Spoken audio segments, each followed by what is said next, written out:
MCR TV, notre partenaire média.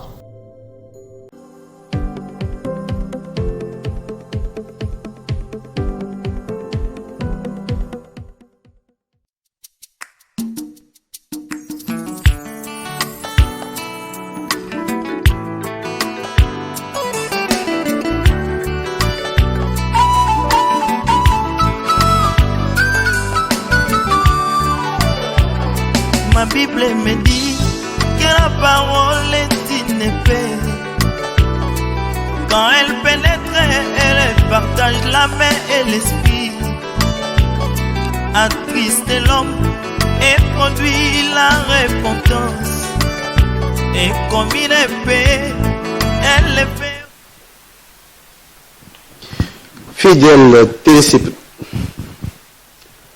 Fidèles téléspectateurs, bonsoir. Nous nous retrouvons donc dans cette émission Que la lumière soit. Une émission qui vous parlera de la parole de Dieu exclusivement. Et vous savez que la parole de Dieu est une forêt qu'on ne peut pas comprendre assez facilement avec l'esprit humain. Il faut qu'il y ait le Saint-Esprit. Le Saint-Esprit qui nous a donné la possibilité d'être enseigné à travers ses serviteurs.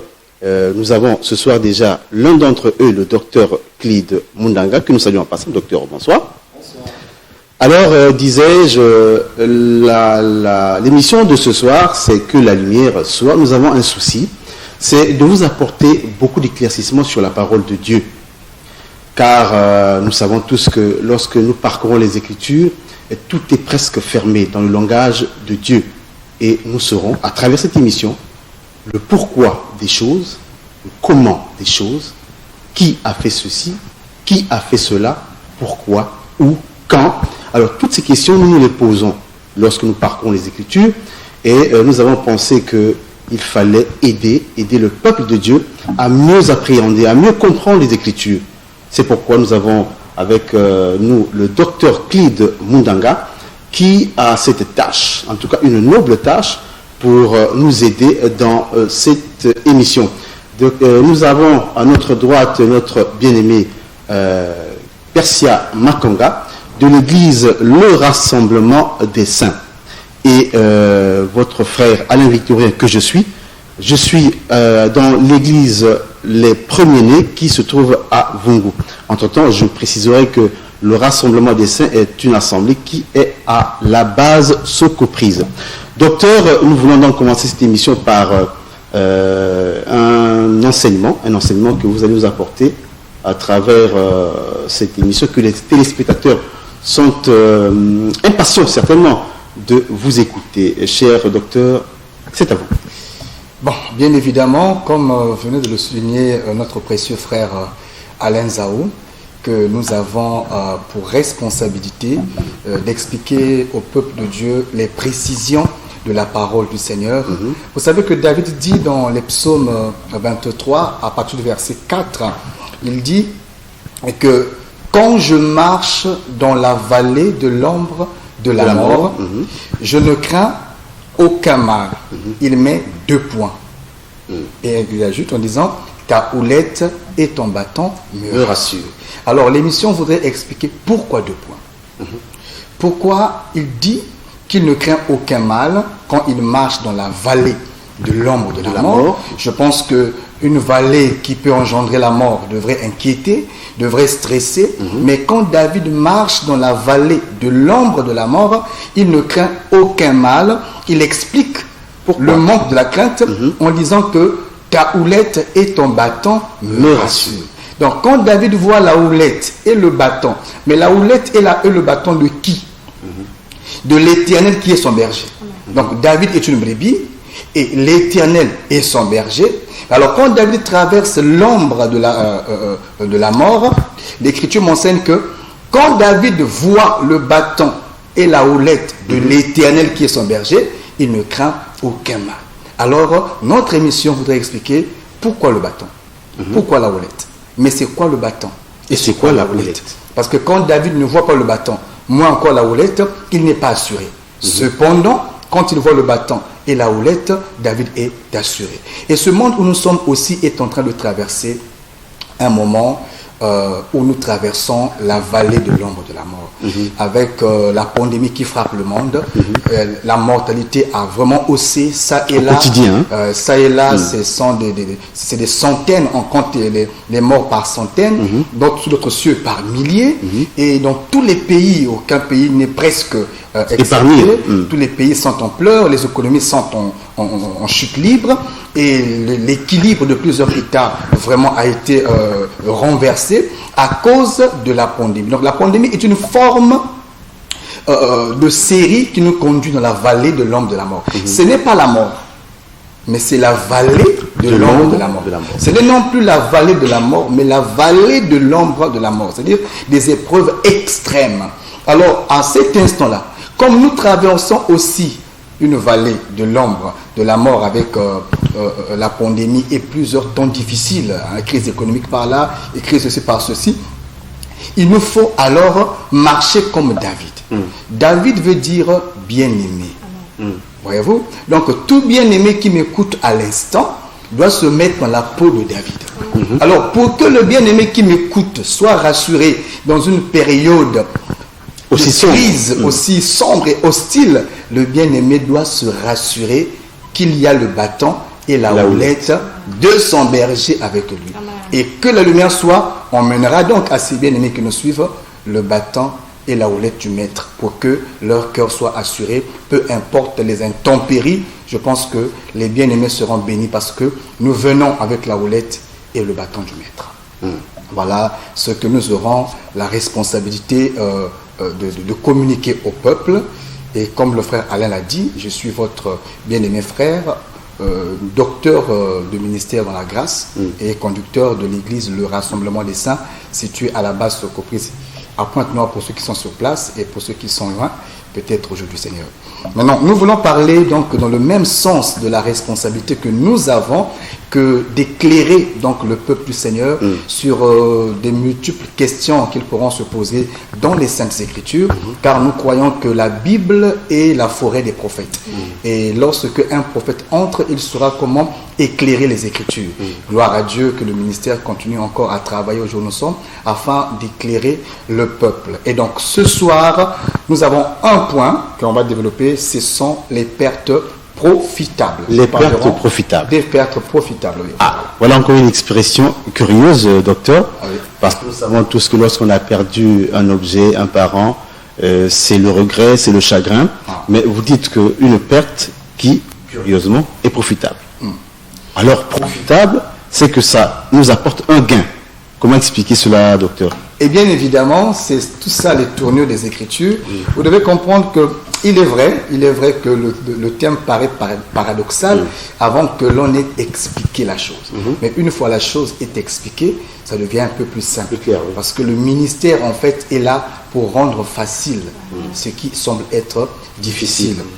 Une perte se voudrait, par définition, une privation de quelque chose de précieux, d'agréable, de commode, vraiment quelque chose de cher qu'on avait. Donc, ne peut perdre que celui qui avait quelque chose. Tout à fait. Okay? Alors, on parle de perte quand la chose perdue a été précieuse et a été commode. Ce n'est pas une chose sans valeur. Mais l'expression perte nous renvoie à la fuite ou encore au fait qu'on n'est plus détenteur d'une chose précieuse qu'on a fait de devers soi. Et cependant, ce qui est profitable, c'est ce qui est utile, ce qui est avantageux, comme le frère venait de le dire. Mais dans les Écritures, nous retrouvons ce concept bien en un, les pertes profitables. Voilà pourquoi on va consulter les textes pour voir ce que la Bible en dit et ce que la Bible en pense. Car l'émission « Que la lumière soit », en d'autres termes, c'est que la Bible parle. Que la Bible parle. Lisons alors 1 Samuel chapitre 9 à partir du verset 1er. 1 Samuel chapitre 9 à partir du verset 1er. Je vais lire au nom de Jésus. Il est dit ce qui suit. Il y avait un homme de Benjamin nommé Kis, fils d'Abiel, fils de Teror, fils de Bécorat, fils d'Aphiach, fils d'un Benjamite. C'était un homme fort et vaillant. Il avait un fils du nom de Saül, jeune et beau, plus beaux qu'aucun des enfants d'Israël, et les dépassant tous de la tête. Les ânesses de Kis, père de Saül, s'égarèrent, et Kis dit à Saül, son fils, « Prends avec toi l'un de tes serviteurs, lève-toi, va et cherche les ânesses. » Il passa par la montagne d'Éphraïm et traversa le pays de Shalisha sans les trouver. Il passa par le pays de Shalim et elles n'y étaient pas. Ils parcoururent le pays de Benjamin et ils ne les trouvaient pas. Ils étaient arrivés dans le pays de Tus lorsque Saül dit à son serviteur qui l'accompagnait, « Viens, retournons de peur que mon père, oubliant les ânesses, ne soit en peine de nous. » Le serviteur lui dit, « Voici, il y a dans cette ville un homme de Dieu et c'est un homme considéré. Tout ce qu'il dit ne manque pas d'arriver. Allons-y donc, peut-être il nous fera connaître le chemin que nous devons prendre. » Saül dit à son serviteur, « Mais si nous y allons, que porterons-nous à l'homme de Dieu? Car il n'y a plus de provisions dans nos sacs et nous n'avons aucun présent à offrir à l'homme de Dieu. Qu'est-ce que nous avons? » Le serviteur reprit la parole et dit à Saül, « Voici, j'ai sur moi le quart d'un cycle d'argent. Je le donnerai à l'homme de Dieu. Il nous indiquera notre chemin. » Autrefois en Israël, quand on allait consulter Dieu, on disait « Venez et allons au voyant ». Car ce qu'on appelle aujourd'hui le prophète s'appelait autrefois le voyant. Saül dit à son serviteur « Tu as raison. Viens, allons et se rendirent. Allons et ils se rendirent à la ville où était l'homme de Dieu. Comme ils montaient à la ville, ils rencontrèrent des jeunes filles sorties pour puiser de l'eau et ils leur dirent « Le voyant est-il ici ?» Elles répondirent en disant « Oui, il est devant toi, mais va promptement, car aujourd'hui il est venu à la ville parce qu'il y a un sacrifice pour le peuple sur le haut lieu. Quand vous serez entrés dans la ville, vous le trouverez avant qu'il monte au haut lieu pour manger. Car le peuple ne mangera point qu'il ne soit arrivé, parce qu'il doit bénir le sacrifice, après quoi les conviés mangeront. Montez donc, car c'est maintenant vous le trouverez. » Ils montèrent à la ville et ils étaient arrivés au milieu de la ville. Quand ils furent rencontrés par Samuel qui sortait pour monter au haut lieu, or, un jour avant l'arrivée de Saül, un jour avant leur arrivée, oui. Oui, l'Éternel avait averti Samuel en disant, « Demain à cette heure, je t'enverrai un homme du pays de Benjamin et tu lui rendras pour chef mon peuple d'Israël. » Gloire à Dieu. Donc, on pourra s'arrêter par là. Je recommande au peuple de lire tout le chapitre pour avoir une meilleure lumière sur la pensée.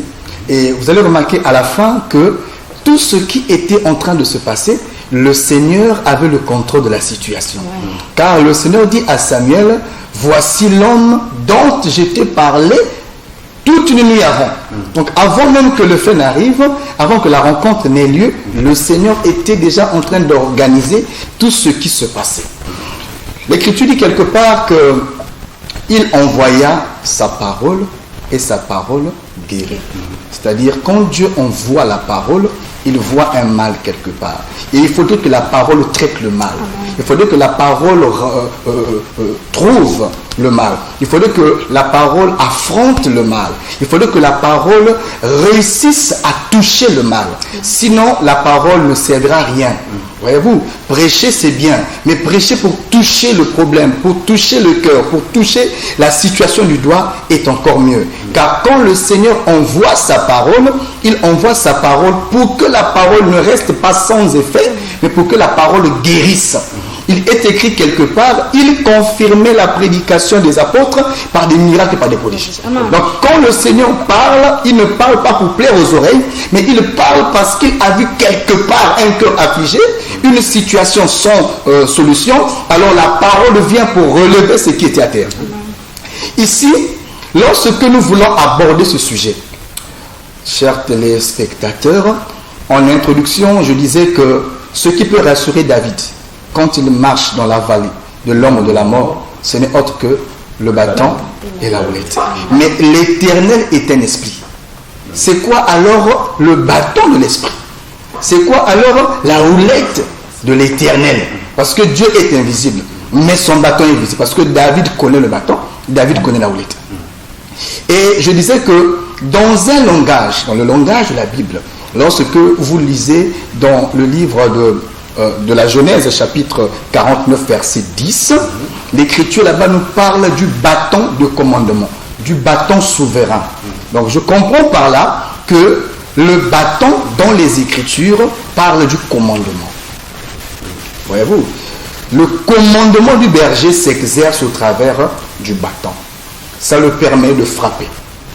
Quand il y a des loups qui veulent entrer dans l'enclos, quand il y a des bêtes qui veulent entrer dans l'enclos, le berger se sert du bâton pour frapper.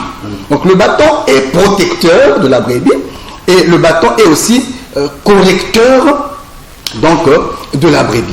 Et dans ce contexte-là, nous récupérons le bâton comme l'élément avec lequel Dieu protège, Dieu combat et Dieu guérit. C'est la prédication. Amen. Voyez-vous? Et le bâton et la houlette, ça parle toujours de la prédication. Mais la prédication comme bâton, c'est un langage.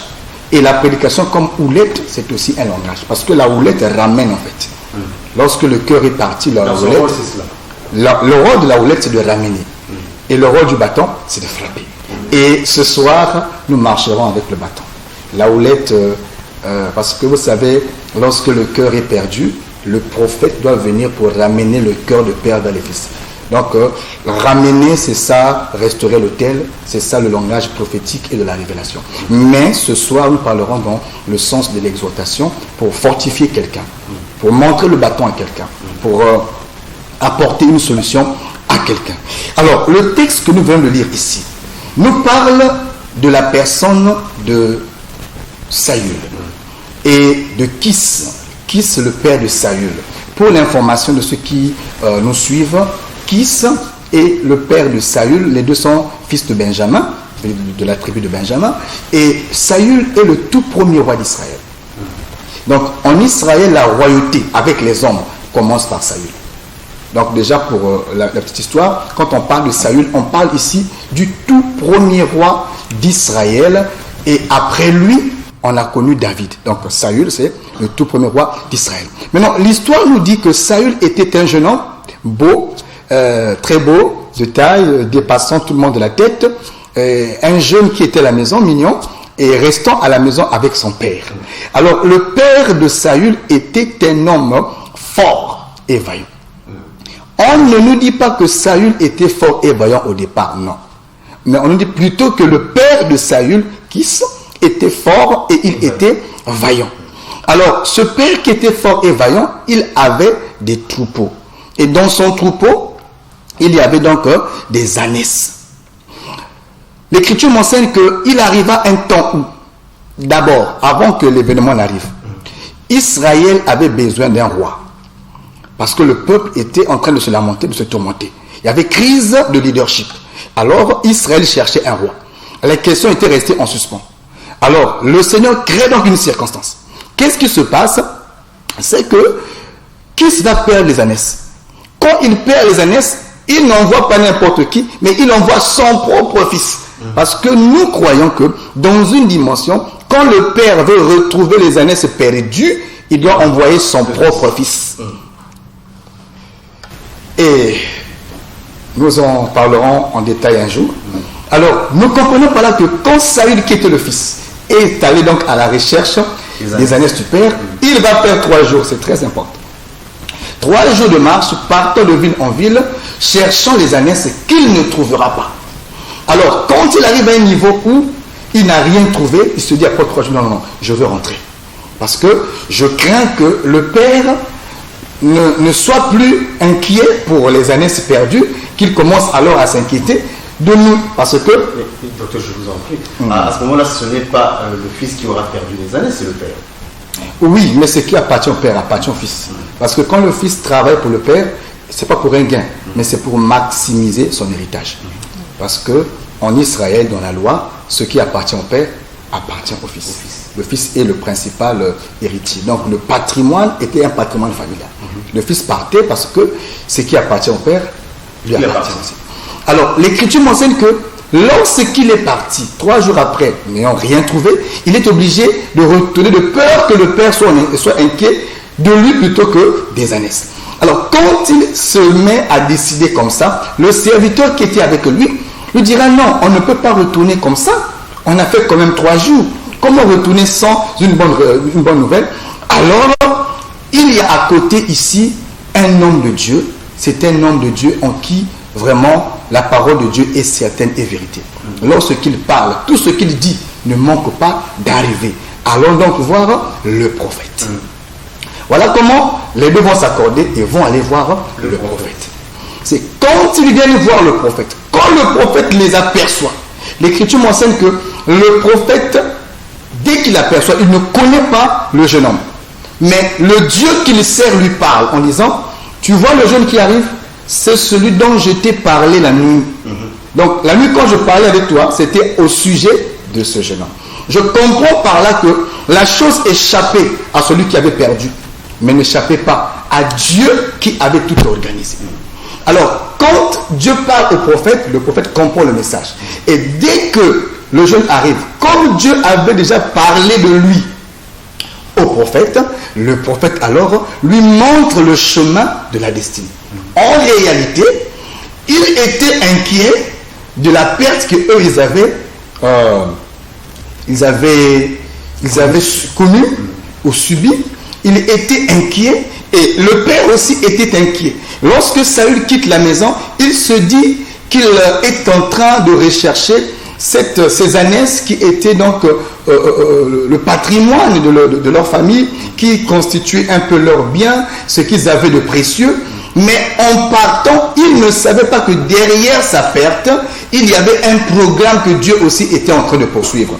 J'aimerais dire à quelqu'un qui me suit, derrière ce que tu vis, il y a une pensée de Dieu qui accompagne. Derrière ce qui arrive à tout homme sur la terre, il y a une raison. Car il est écrit, rien ne peut se faire au hasard sous le soleil. Tout ce qui se fait obéit à la volonté du Seigneur. Et dans le livre des Proverbes, chapitre 16, verset 4, l'Écriture dit ce qui suit, Dieu ou encore l'Éternel fait toutes choses pour un but. Amen. Donc, tout ce qui arrive sous le soleil, le Seigneur le permet pour un but. Le problème, ce n'est pas ce qui arrive, mais le problème, c'est de comprendre le but pour lequel Dieu permet que la chose arrive. Alors, quand la perte est arrivée, l'Écriture mentionne ceci. Le cœur était dans l'inquiétude, dans l'angoisse, dans la douleur. C'est peut-être avec ça qu'il se nourrissait. C'était peut-être le gagne-pain de papa. Et si là-bas il y a des équilibres, certainement à la maison aussi, il n'y aura pas de quoi manger.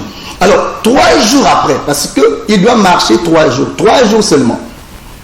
Et ces 3 jours sont très très importants. Lorsque nous parlerons, nous prendrons la houlette, on va expliquer pourquoi 3 jours de marche.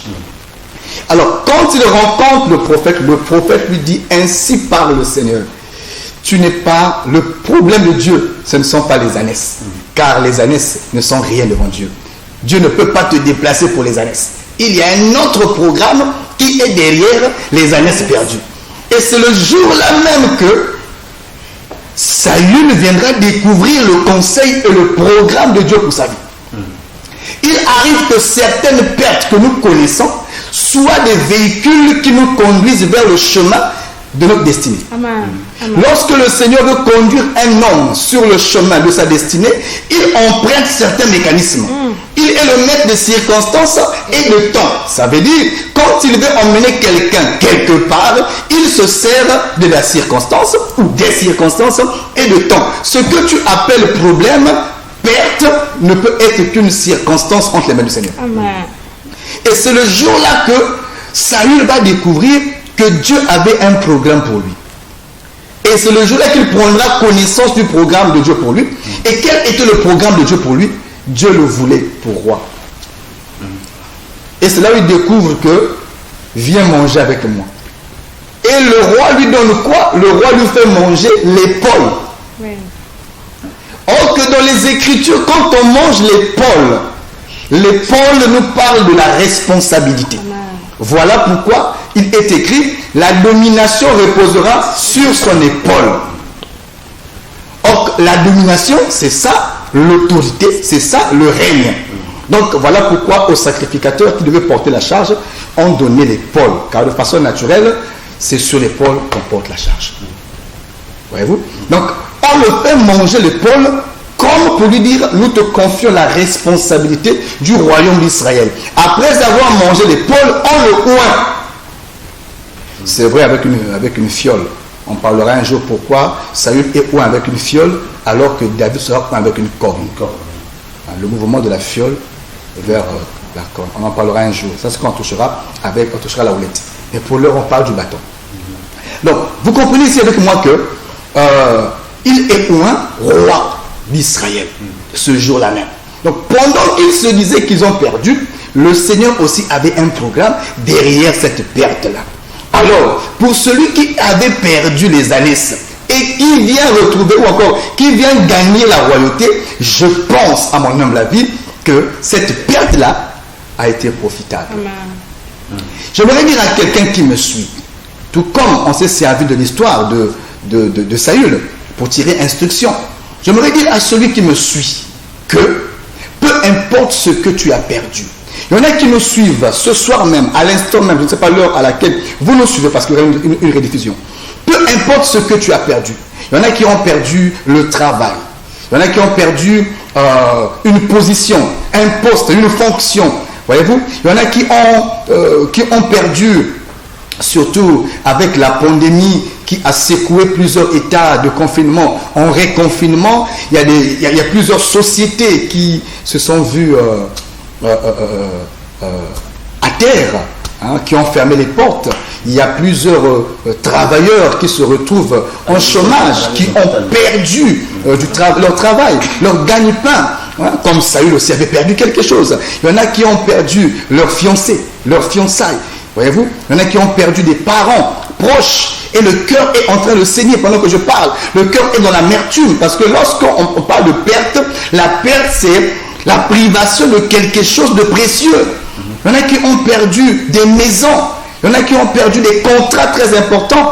Il y en a qui ont perdu des examens d'État, pourquoi pas. Il y en a qui ont perdu des procès alors qu'ils étaient convaincus qu'ils étaient innocents, mais comme la justice humaine a ses limites, qu'ils se sont retrouvés coupables peut-être. Il y en a qui ont perdu une position importante. Il était chef, DG quelque part, PDG quelque part, une note est sortie, tu as tout perdu, tu deviens à la maison, toi qui me suis. Il y en a qui étaient dans une certaine situation, une certaine position, mais qu'ils ont perdu, alors que ta vie s'accrochait, s'appuyait sur cette position-là. Alors tu es une personne qui vit une série de pertes.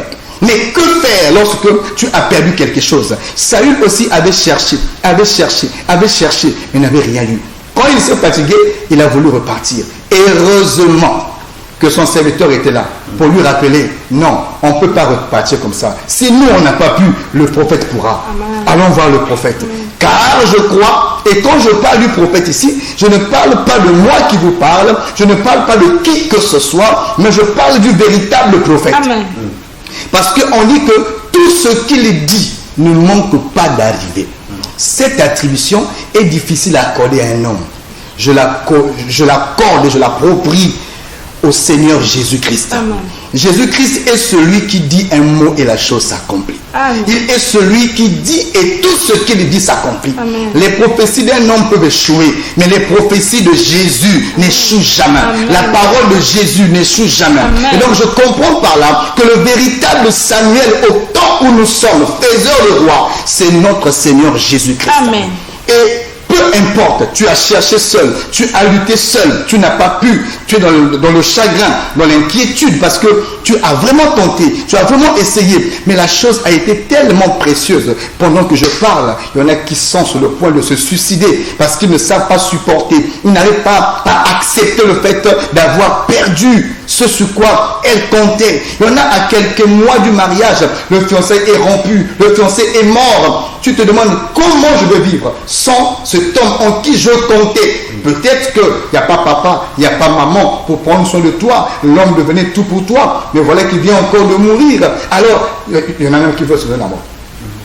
Mais le Seigneur te dit, si tu as cherché seul, tu n'as pas pu avoir de solution. Si tu as lutté seul, sans solution, alors il y a un prophète. Tout ce qu'il dit ne manque pas d'arriver.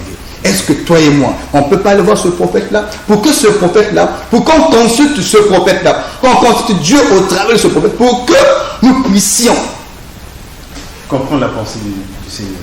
L'Écriture m'enseigne, lorsqu'ils sont allés voir le prophète, ils sont allés consulter Dieu auprès du prophète.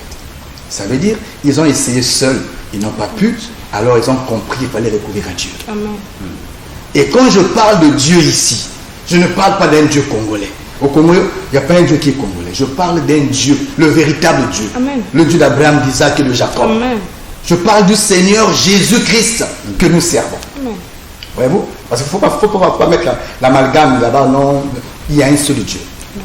D'après les Écritures saintes, il n'y a qu'un seul Dieu. Amen. Et ça, même les démons le savent. Amen. La Bible dit, tu crois qu'il y a un seul Dieu, tu fais bien. Les démons aussi croient comme ça et ils tombent. Donc si même le démon sait qu'il y a un seul Dieu, je serais étonné qu'un homme ne puisse pas croire qu'il y a un seul Dieu. Et je confirme qu'il y a un seul Dieu. Amen. Et c'est le Dieu que nous servons, notre Seigneur Jésus-Christ. Amen. L'Écriture m'enseigne que lorsqu'ils se sont tournés vers le Seigneur, là ils ont eu la solution. Là ils ont découvert le plan de leur destinée. Car il y a une écriture qui me vient à l'esprit, c'est le maître qui dit, venez à moi. Tel que Venez à moi, venez vers le prophète vous tous qui êtes fatigués et chargé. et chargés. Fatigués de quoi? Fatigués des pertes qui n'arrivent pas à se consoler. Fatigués des blessures intérieures qui n'arrivent pas à guérir malgré les conseils des hommes.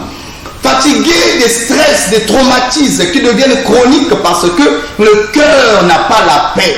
Fatigués du cœur qui est brisé. Fatigués de vivre les mêmes réalités, de vivre les mêmes situations. Alors frère, toi qui m'écoutes, sœur, toi qui m'écoutes, je sais que tu es fatigué de vivre les mêmes choses, mais je t'annonce une bonne nouvelle. Il y a une solution pour toi. Jésus dit, venez à moi, vous tous qui êtes fatigués et chargés, afin que lui, il vous donne le repos.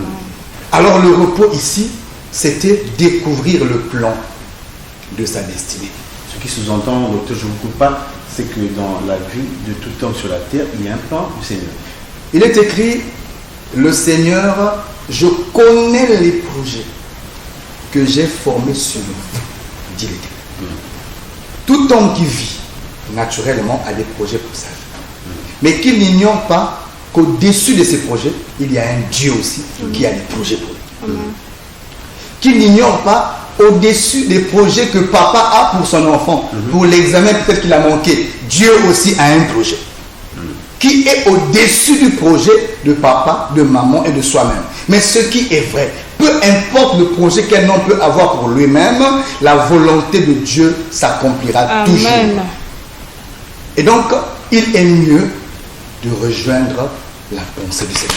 Il est mieux de rejoindre sa destinée, le plan de sa destinée. Tout homme sur la terre a une destinée tracée par Dieu. Je ne pense pas que la perte que tu as subie ou que tu vis aujourd'hui sera pour toi une fatalité. Non, le Seigneur peut se servir de ta perte pour te faire découvrir la vraie raison pour laquelle il a permis que tu perdes cette chose-là. Si Dieu qui t'aime permet que tu perdes la chose, certainement il a vu mieux que ça. J'aimerais dire à une femme qui a perdu un fiançaille, qui pense qu'il n'y a plus d'espoir, au mieux aller se prostituer. Ma soeur, ne fais pas ça. Jésus t'aime. Tout est encore possible. Avant cet homme, tu vivais. Après lui, tu peux encore vivre. Il y a un Dieu qui a une bonne nouvelle pour toi. Je connais une femme dans les Écritures qui avait perdu, qui était mariée dans une famille riche, très riche.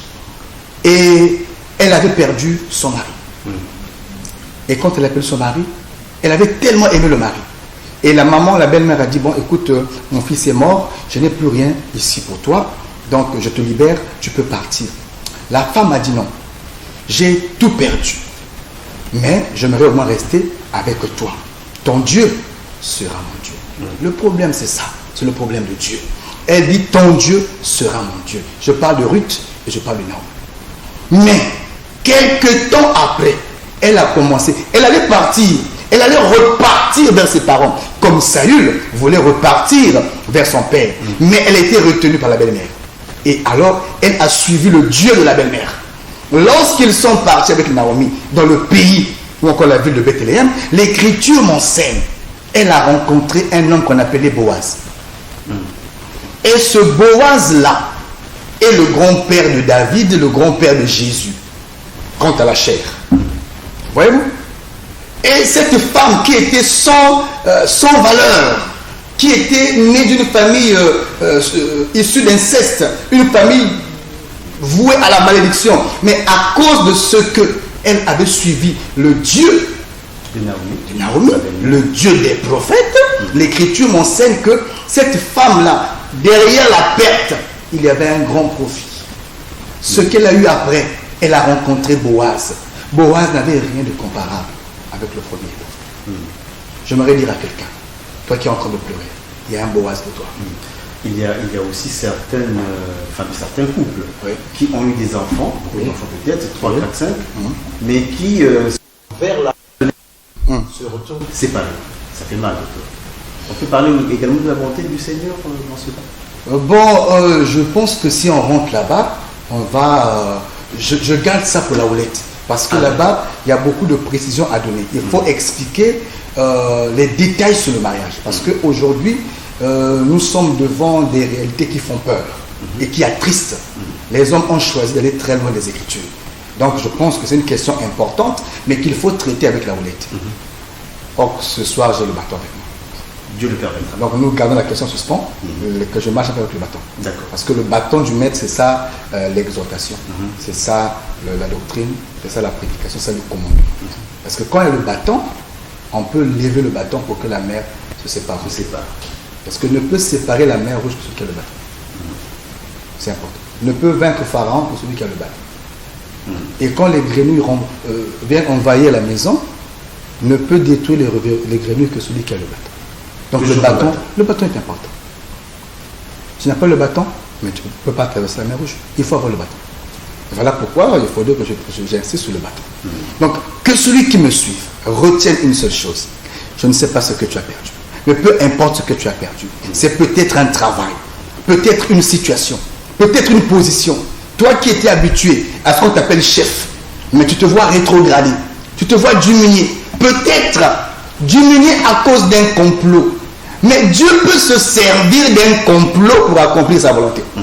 Car l'homme pense qu'il complote pour t'éteindre, mais il y a un Dieu qui est derrière lui, qui se servira de son complot pour élever l'homme. Mais vous savez que Job, Satan pensait coincer Job, mais il avait oublié une chose. En fait, Dieu était fatigué de voir Job avec une seule bénédiction. Dieu voulait multiplier fois 2 tout ce que Job avait. Alors il fait comment? Il permet que le diable vienne accuser Job. Et il dit au diable, vas-y, va prendre. Il a détruit tout ce que tu veux. Il a tout détruit avec Job, il a détruit même la santé de Job, il a détruit les biens de Job, il a détruit ceci, même le nom de Job.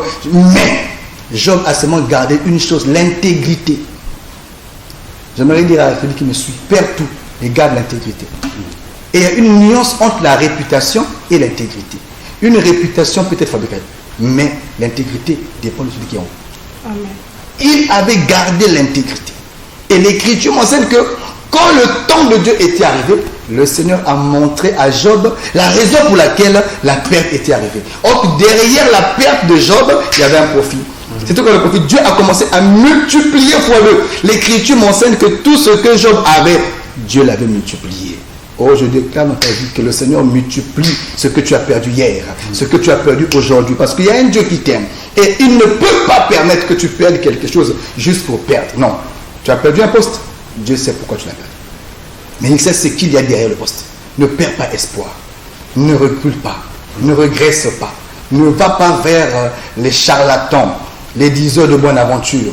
Il y en a qui ne supportent pas les pertes. Et quand il perd quelque chose, il est prêt à tout. Bien-aimé, toi qui m'écoutes, Jésus a un programme pour toi. Et si tu as perdu quelque chose, il sait pourquoi tu l'as perdu. Et si vraiment tu l'as perdu, c'est parce que lui, il a permis que tu perdes. Et s'il permet que tu perdes, c'est parce qu'il a un plan merveilleux pour toi. Et je crois que ce plan s'accomplira, bien-aimé. Que rien, alors que rien vraiment, ne te fasse détourner le regard vers le Maître. Jésus t'aime et tout ce qui t'arrive, arrive pour un but, pour confirmer l'Écriture qui dit tout ce qui arrive sous le soleil arrive pour un but.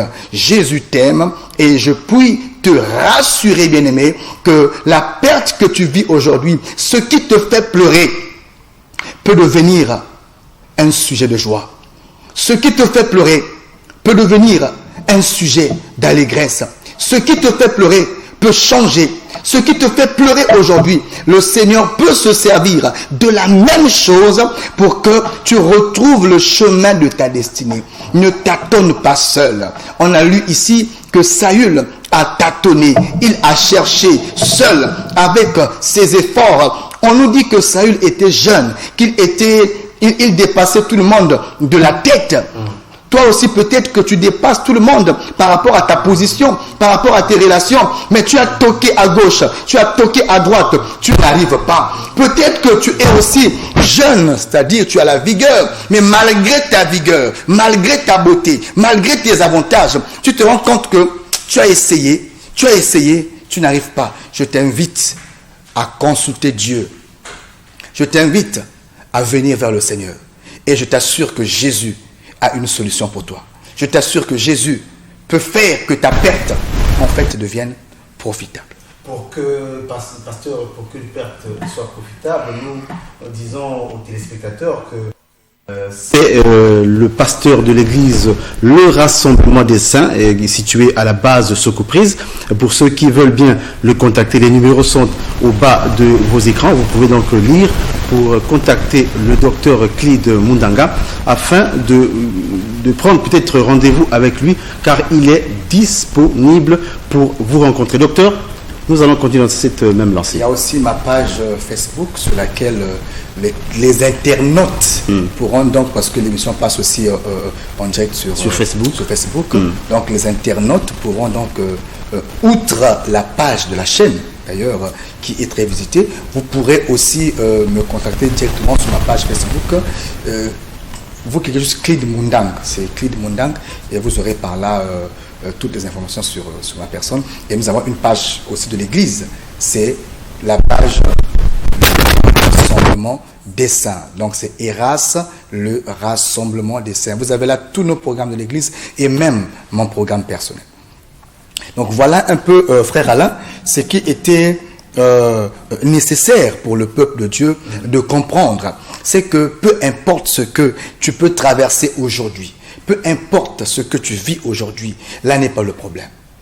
Le problème, c'est de chercher à comprendre pourquoi Dieu permet qu'une pareille chose t'arrive.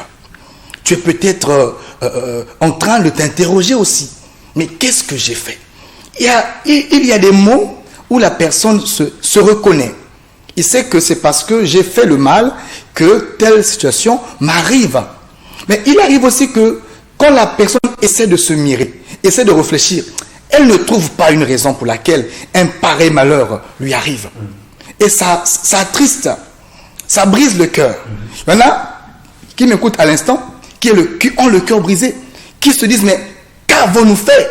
Qu'est-ce que j'ai fait pour mériter un pareil sort, une pareille vie? Eh oui, à toutes ces questions que tu te poses seul, mais que tu ne peux seul avoir des réponses, il y a un Dieu qui a des réponses. Le Dieu que nous servons a une réponse à toutes tes questions.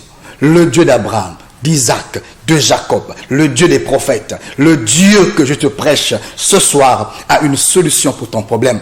Peu importe ce que tu vis, peu importe ce que tu as perdu, surtout avec cette histoire de Covid, il faut reconnaître que beaucoup de gens ont perdu des choses. Beaucoup ont perdu des choses précieuses. Beaucoup ont perdu des choses vraiment auxquelles il ou elle s'attachait. Mais Jésus est la solution. Et en Jésus, je voulais dire, les pertes deviennent profitables. Veux-tu que ta perte devienne profitable? Je t'invite de venir à Jésus, car en Jésus, nos pertes deviennent profitables et nous découvrons pourquoi le Dieu du ciel permet-il que certaines situations nous arrivent. Et en Jésus, je crois que tout sera possible. Tout est possible à notre Seigneur Jésus-Christ, comme l'a conclu le docteur Clyde Mundanga. Nous voulons avoir quelques informations, quelques annonces sur l'Église. Merci beaucoup, frère Alain. Voilà, on vous donne l'occasion encore, suivant l'enseignement de tout à l'heure, d'être encore surtout dans la prière, de demeurer dans la présence du Seigneur. Et nous rappelons juste le programme de l'Église de Rassemblement des Saints. Aujourd'hui, lundi, à partir de 17h, nous avons intercession. Donc nous invitons toutes les personnes qui ont des sérieux problèmes, avec Jésus, la Bible déclare que tout est possible. Une heure avec Jésus, alors le Seigneur peut tout changer. Ne désespère pas. À partir de 17h, nous avons intercession. Et tous les mercredis et vendredis, à partir de 16h, nous avons notre enseignement. Et là, le docteur Clid pourra répondre à toutes les questions. Vous pouvez apporter des questions et il sera disponible, en tout cas, pour apporter des éclaircissements. Avec le houlette et le bâton et la houlette. Voilà.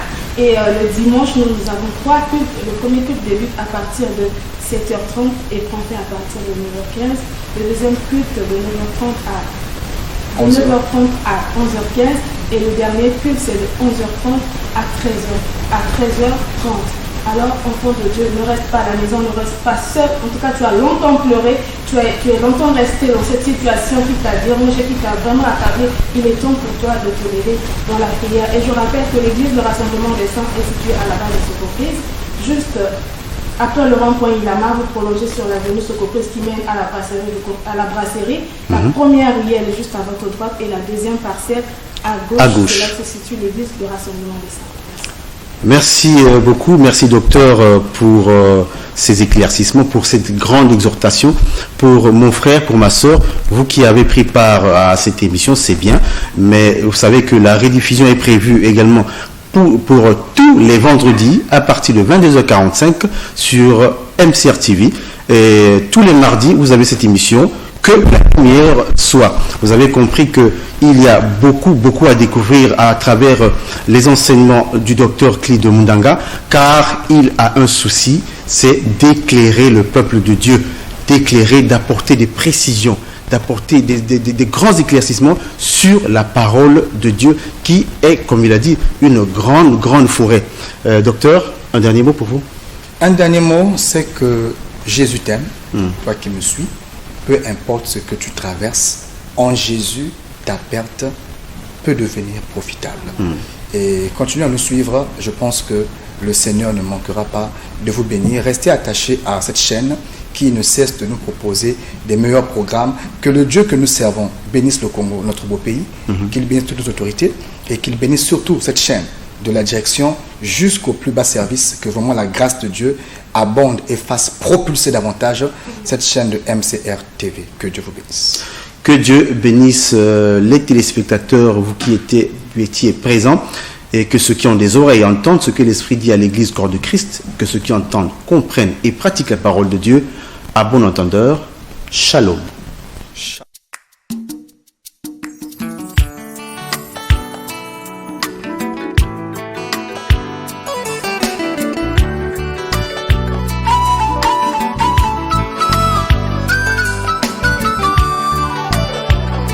Ma Bible me dit que la parole est une épée. Quand elle pénètre, elle partage l'âme et l'esprit. Attriste l'homme et produit la repentance. Et comme une épée, elle les fait